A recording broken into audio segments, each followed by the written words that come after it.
गोस्वामी तुलसीदास जी श्री हनुमान चालीसा के आरंभ में मंगलाचरण का जो पहला दोहा है, श्री गुरु चरण सरोज रज निज मन मुकुर सुधारी, बरनौ रघुबर बिमल जस जो दायक फल चारि। यही दोहा रामचरितमानस में अयोध्या कांड के मंगलाचरण में भी प्राप्त होता है। इसमें गोस्वामी तुलसीदास जी ने गुरु की महिमा की है। श्री गुरु चरण सरोज रज, गुरु के चरण, सरोज का अर्थ है कमल की, रज से निज मन मुकुर सुधारी, निज अर्थात अपने मन के, मुकुर का अर्थ है दर्पण, सुधारी स्वच्छ करके, साफ करके, बरनौ रघुबर बिमल जस, भगवान श्री रामचंद्र जी के निर्मल यश का मैं वर्णन करता हूं, जो दायक फल चारि, जो चार फल देता है। इसको संक्षेप में समझिए। डिटेल जैसा मैंने कहा कि मैंने 12-12 दिन तक हनुमान चालीसा पर प्रवचन किए हैं, उसमें आपको प्राप्त होगा। पहले तो आरंभ श्री अक्षर से होता है। श्री मंगल सूचक है हमारे यहां। श्री का अर्थ है लक्ष्मी, श्री का अर्थ है शोभा, श्री का अर्थ है सौंदर्य, मंगल सूचक है। यहां गुरु के चरण कमल की रज के आगे श्री लगाया है, जो मंगल सूचक है। अब देखिए, भारतीय संस्कृति गुरु की महिमा करती है। गुरु का जितना आदर सनातन वैदिक संस्कृति में देखा जाता है, उतना आपको अन्यत्र विश्व में कहीं नहीं दिखेगा। हमारे यहां तो कबीर ये कहते हैं, गुरु गोविंद दोऊ खड़े काके लागू पाए, बलिहारी गुरुदेव की जिस गोविंद दियो दिखाए। गुरुदेव खड़े हो और भगवान सम्मुख आ जाए तो एक क्षण के लिए तो प्रश्न होगा कि किसको प्रथम प्रणाम करें। फिर निश्चय कर लिया कि प्रथम प्रणाम तो गुरुदेव को ही करें, क्योंकि उनकी कृपा से परमात्मा के दर्शन प्राप्त हो रहे हैं, तो पहले प्रणाम उनको। अब ये तो अर्थ सबको पता है, इसका एक और अर्थ है। शिष्य तो अहोभाव से पहले गुरु को प्रणाम करता है और गुरु को प्रणाम करने के लिए आगे भी बढ़ता है, लेकिन ये भारतीय संस्कृति के गुरु हैं जो शिष्य को अपने से बांध के नहीं रखते। गुरु अपना कर्तव्य समझता है कि मैं शिष्य को परमात्मा से जोड़ूं, मुझसे नहीं। अपनी तस्वीरें बेचने वाला, अपनी फोटो पहनाने वाला पेंडेंट में ऐसा गुरु भारतीय संस्कृति ने माना ही नहीं है। वो सब छलिया होते हैं। आज हर घर में देखो तो कोई ना कोई दाढ़ी लटकती हुई दिखेगी आपको, क्योंकि वो दाढ़ी ने ही पे दिया है कि मेरी फोटो रखना उधर, या तो दाढ़ी के किसी एजेंट ने तुम्हें दिया है। ये भारतीय संस्कृति में गुरु क्या करता है? गुरु शिष्य का हाथ लेकर के परमात्मा के चरणों में सौंप के गुरु बीच में से निकल जाता है। भारतीय संस्कृति का गुरु यह कहता है कि मुझे याद मत रखना, मैंने जो ज्ञान दिया है उसको याद रखना, क्योंकि वो ज्ञान तुम्हें परमात्मा से जोड़ेगा। तो शिष्य अपनी कृतज्ञता ज्ञापन करने के लिए गुरु के चरणों के पास जाता है, लेकिन ये भारतीय सनातन संस्कृति का गुरु शिष्य से कहता है, नहीं, परमात्मा को प्रणाम करो। तो इसका अर्थ ये क्या हुआ? गुरु गोविंद दोऊ खड़े काके लागू पाए। तो ये उलझन में आकर के शिष्य जब गुरु के पास बढ़ता है चरण स्पर्श करने के लिए, तब गुरु कहता है कि प्रभु को चरण स्पर्श करो। तब शिष्य कहता है, बलिहारी गुरुदेव की जिन गोविंद दियो बताए, कि मुझे चरण स्पर्श मत करो, गोविंद को करो, परमात्मा को चरण स्पर्श करने के लिए जाओ। ये गुरु के चरण रज की महिमा है। श्री गुरु चरण सरोज रज। और उससे निज मन मुकुर सुधारी। आपने कभी देखा गुरु के चरण की ही रज की पूजा,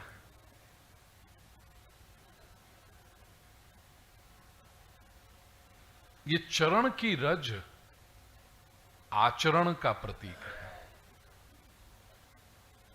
गुरु ने अपने जीवन में जो आचरण किया है वो ही शिष्य को बता सकता है, और वो चरण रज है।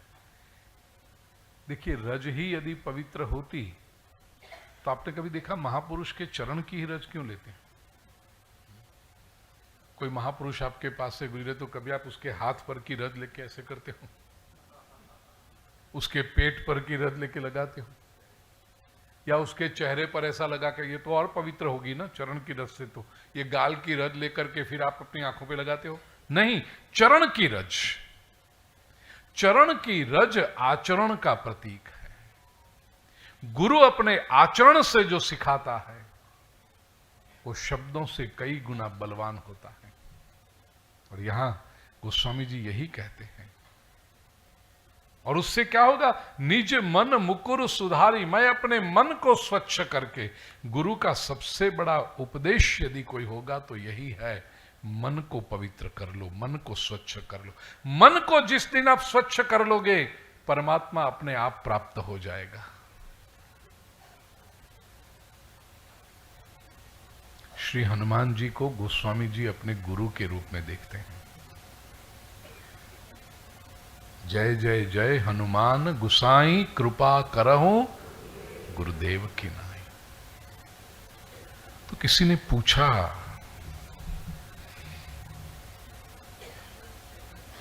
गोस्वामी जी आप गुरु की इतनी महिमा करते हैं, क्या श्री हनुमान जी ने आपको भगवान रामचंद्र जी से मिला दिया? देखिए, दो बातें हैं। पुरुषार्थ जो करते हैं ना, हम शास्त्रकार दो प्रकार के पुरुषार्थ बताते हैं। एक लौकिक पुरुषार्थ और दूसरा अलौकिक पुरुषार्थ।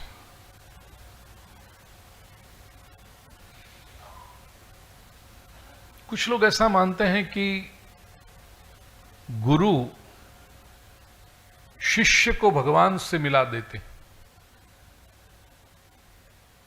क्या भगवान मिलते हैं? ये शब्द जो है शास्त्रकार बताते हैं, इसे समझिए। लौकिक पुरुषार्थ और अलौकिक पुरुषार्थ। लौकिक पुरुषार्थ क्या होता है? जो हमारे पास नहीं है वो मिल जाए, उसे लौकिक पुरुषार्थ कहते हैं। अप्राप्त की प्राप्ति, ये शास्त्रीय व्याख्या है उसकी। संसार में जो हम करते हैं ये सारे लौकिक पुरुषार्थ हैं, क्योंकि जीवन भर हमें जो नहीं मिला है उसको प्राप्त करने का प्रयास करते हैं।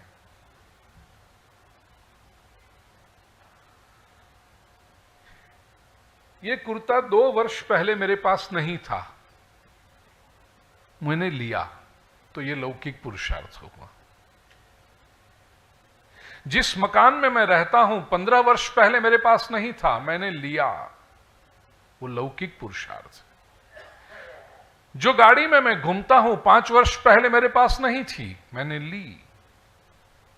मोबाइल फोन 6 महीने पहले मेरे पास नहीं था, लेकिन लेटेस्ट मॉडल लिया। तो जो नहीं था वो लिया, उसको लौकिक पुरुषार्थ कहते हैं। और संसार में हम यही तो करते हैं। दूसरा एक अलौकिक पुरुषार्थ होता है। अलौकिक पुरुषार्थ अर्थात प्राप्ति तो है, लेकिन वो अप्राप्त की प्राप्ति नहीं है, वो प्राप्तस्य प्राप्ति ही अलौकिकी पुरुषार्थ। जो मिला हुआ है उसी को मिलना। ईश्वर की प्राप्ति ये लौकिक पुरुषार्थ नहीं है, वो अलौकिक पुरुषार्थ है। क्यों? क्योंकि ईश्वर कोई ऐसा तत्व नहीं है जो आपके पास नहीं था और आप ले आए। ईश्वर तो हमेशा से है ही। भगवत गीता के 18वें अध्याय के 61वें श्लोक में मोक्ष संन्यास योग में भगवान श्री कृष्ण कहते हैं, ईश्वर सर्वभूतानां हृद्देशेर्जुन तिष्ठति। हे अर्जुन, ईश्वर सभी भूत मात्र में, जीव मात्र के हृद्देशे तिष्ठति, हृदय में रहता है। अब कुछ लोग हैं जो पहचान लेते हैं कि परमात्मा मेरे अंतःकरण में है, और अधिकतर लोग हैं जो पहचान नहीं पाते कि परमात्मा मेरे अंतःकरण में। वो ढूंढते रहते हैं कहां मिलेंगे, कहां मिलेंगे। 15वें अध्याय में भगवत गीता में भगवान श्री कृष्ण ने कहा, सर्वस्य चाहम हृदय सन्निविष्ट, मैं सभी के हृदय में बैठा हूं। तो जो मिला हुआ है उससे उसको मिला देना, यह अलौकिक पुरुषार्थ है, प्राप्तस्य प्रापणम। अब देखिए,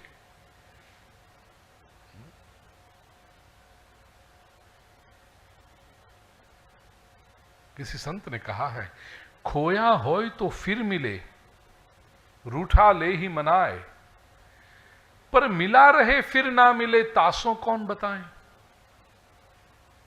गोस्वामी तुलसीदास जी को जब पूछा गया उनसे कि आप हनुमान जी को गुरु मानते हैं, क्या हनुमान जी ने आपको राम जी से मिला दिया? गोस्वामी तुलसीदास जी कहते हैं, राम जी से नहीं मिलाया, तो फिर आप उनको हनुमान जी को गुरु क्यों मानते हैं? गोस्वामी जी कहते हैं, राम जी तो मुझे मिले ही हुए थे, लेकिन मैं पहचान नहीं पा रहा था। ईश्वर तो हमेशा मेरे साथ में होता है, हम पहचान नहीं पाते उसको। हनुमान जी की गुरु के रूप में कृपा यह है कि जो हमेशा राम जी मेरे साथ में होते हैं, मैं पहचान नहीं पाता था, श्री हनुमान जी ने मिला दिया, वो पहचान करा दी। बड़ा सुंदर प्रसंग संतों के मुख से सुना है। मंदाकिनी तट राम घाट पर प्रगटे दशरथ नंदन, बोले मधुर बानी में बाबा दे दो चंदन। धनुर्धर बोलते, चित्रकूट पर मंदाकिनी के घाट पर बैठ के गोस्वामी तुलसीदास जी चंदन घिस रहे हैं।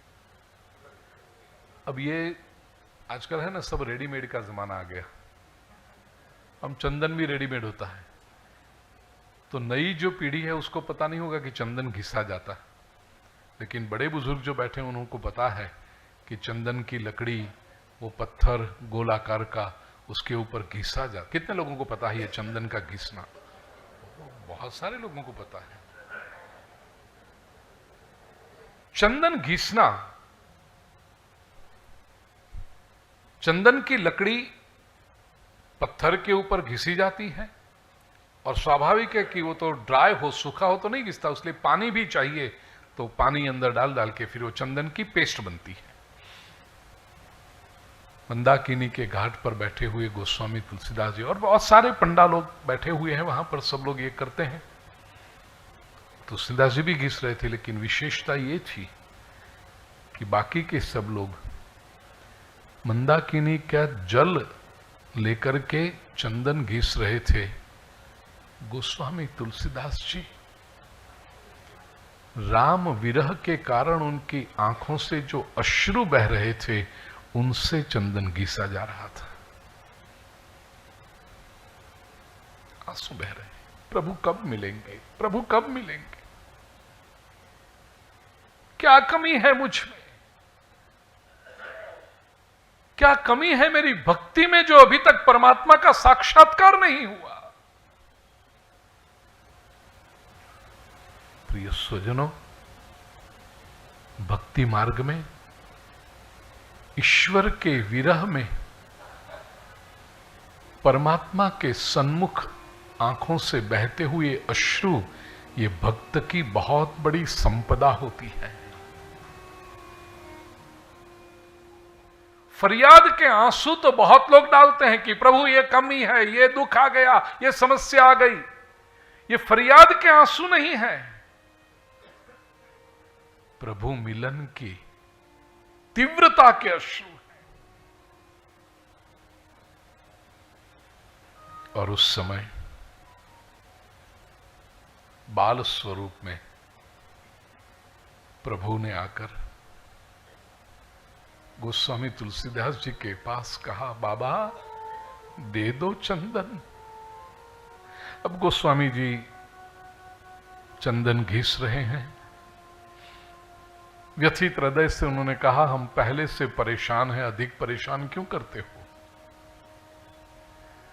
उस बालक ने कहा, बाबा परेशान नहीं कर रहे, हम तो आपसे चंदन मांगते हैं बस। गोस्वामी तुलसीदास जी ने कहा, घाट पर और भी तो पंडा लोग हैं, ले लीजिए ना किनके पास से चंदन। बाल स्वरूप में परमात्मा स्वयं पधारे थे। प्रभु सोचने लगे, मैं सन्मुख खड़ा हूं, फिर भी ये मेरा भक्त मेरे विरह के कारण रो रहा है। यदि मैं दूर चला जाऊंगा तो कितना रोएगा।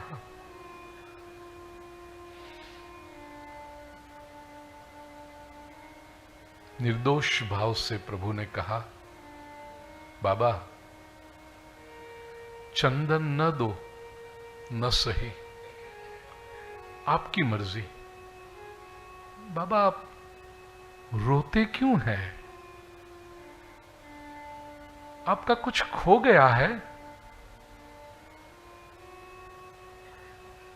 यह प्रश्न सुनकर गोस्वामी तुलसीदास जी अपने अश्रु के प्रवाह को रोक नहीं पाए। मेरे प्रभु मुझे मिल नहीं रहे।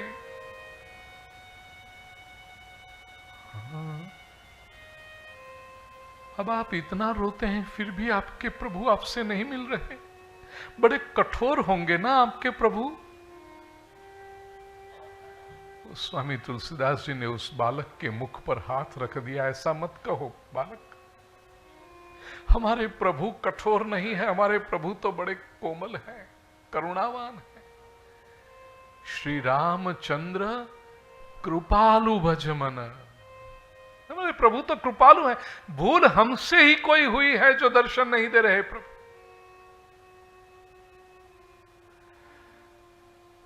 परिस्थिति तो देखिए प्रिय स्वजनों, जिनके विरह में आंख से अश्रु बह रहे हैं वो परमात्मा स्वयं सन्मुख उपस्थित हैं, और उन्हीं से गोस्वामी जी कह रहे हैं कि मेरे प्रभु मुझे मिलते नहीं हैं।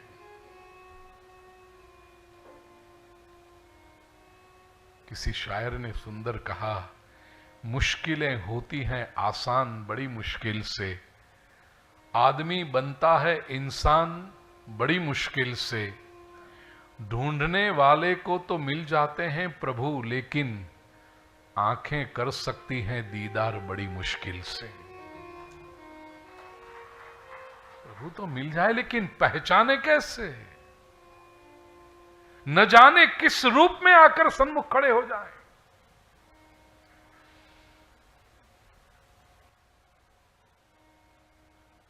परमात्मा तो मिले ही हुए हैं, हम ही पहचान नहीं पाते। गोस्वामी जी के बाद साथ ये संवाद हो रहा था। उस समय तोते की स्वर में आवाज सुनाई पड़ी, श्री रघुवीर खड़े हैं सन्मुख तुलसी, तू क्यों रोता?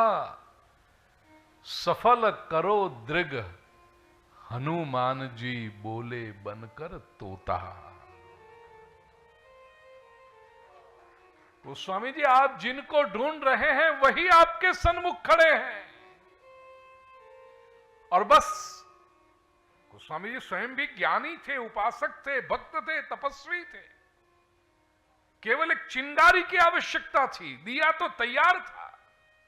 और वो चिंगारी यहां पर हनुमान जी बोले बनकर तोता। फिर क्या सबको पता है, चित्रकूट के घाट पर भई संतन की भीड़, तुलसीदास चंदन घसे तिलक देत। तो ये इस प्रसंग को याद, मेरे रोंगटे खड़े हो रहे हैं जो प्रसंग का वर्णन कर। आनंद सोचिए क्या होगा सामने, मेरे जीवन भर जिनकी उपासना मैं कर रहा हूं, मेरी अभिलाषा की जिनके दर्शन हो जाए, वो सन्मुख थे,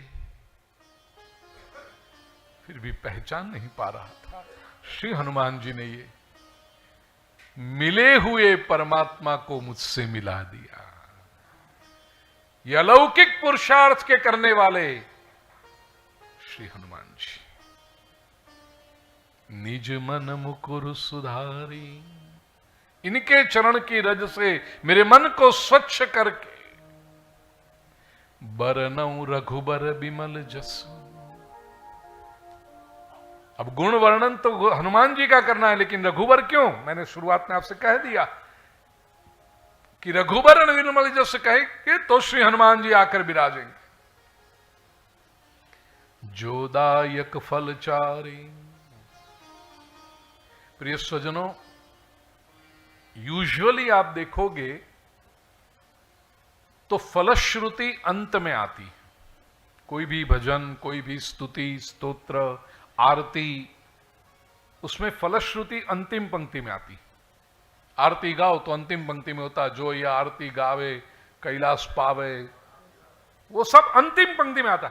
हनुमान चालीसा एक विलक्षण स्तोत्र है जिसमें फलश्रुति शुरुआत में आ जाती है। मंगलाचरण में ही फलश्रुति। क्यों? मत करें। क्यों आरंभ में? इसका कारण यह है, बाकी सब स्तुतियां भगवान की स्तुति है।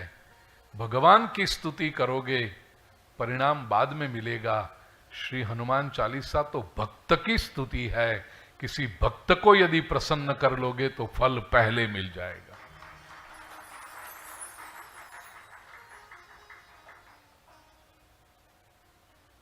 स्वयं भगवान कहते हैं, हम भक्त पराधीनो यह स्वतंत्र इव द्विजा। किसको क्या वरदान मिलेगा, किसको क्या फल मिलेगा, भगवान कहते हैं मैं नहीं तय करता, मेरे भक्त तय करते हैं। मेरा भक्त यदि कह दे प्रभु इस पर कृपा, तो तुरंत मेरी कृपा बरस जाती। कोई मेरे पास आए तो पहले तो मेरे पास पहुंचना कठिन, मुझे प्रसन्न करना कठिन, और जब कृपा मांगे तो कहूंगा पेंडिंग में है। लेकिन मेरा भक्त यदि कोई सिफारिश कर दे तो काम तुरंत बन जाता है। राम जी की स्तुति करोगे फल बाद में मिलेगा, श्री हनुमान जी की स्तुति करोगे फल पहले मिलेगा। और वो भी फल कौन सा? जोदायक फलचारी।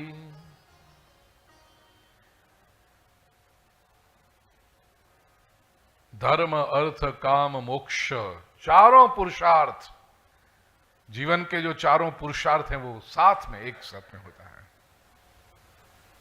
प्रिय स्वजनों, हनुमान चालीसा सिद्ध मंत्र है।